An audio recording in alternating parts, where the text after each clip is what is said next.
dilim, masukal, tahimik at mapanganib. Ito ang mga katangian ng isang gubat na mapanglaw at dito rin magsisimula ang kwento ng matalas na pag-iibigan nila Florante at Laura. Sa gitna ng gubat, may isang lalaking nakatali sa puno na animoy binugbog ng paulit-ulit at hinabol ang kanyang. Ang pangalan niya ay Florante.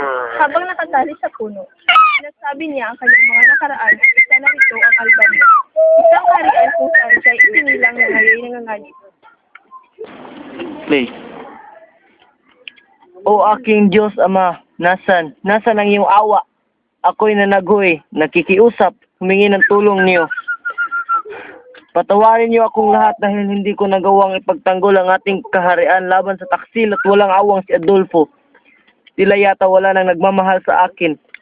Napakapait ng aking buhay. Inagaw niya ang korona ni Haring Lindsay upang maagaw niya ang kanyang ninanais.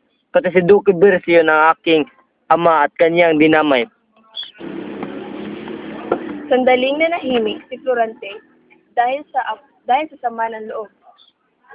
Game to play.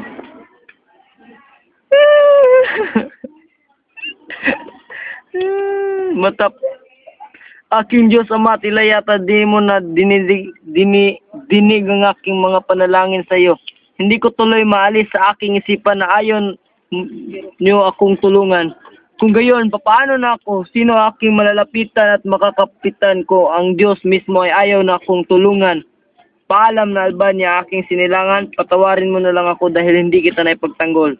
Paalam na bayan ko. Paalam na rin sa iyo, Adolfo Malupit. Lurantaksil! Asya! Habang nagdudusa si Florante sa gubat, isang gererong murong nagangalang Aladin ang dumating sa gubat na pagod at naghahanap. Isang gererong murong nagangalang Aladin ang dumating sa gubat na pagod at naghahanap ng pagpapahingahan. O Florida, o tadhana, kay lupit mo, kinuha mo ang minamahal ko. Habang si Aladin ay umiiyak at nagdudusa, may narinig siya tinig sa kagubatan at pagkatapos ay may nakita siyang lalaki. O, ano yung tinig na aking naririnig? Tinig ng isang naghihignagpis na tao. Sino kaya siya? Talagang ako'y minamalas. Ako'y pinapahirapan sa kamay ng taksil na si Adolfo. Si Adolfong malupit at higit pa sa halimaw kung manakit.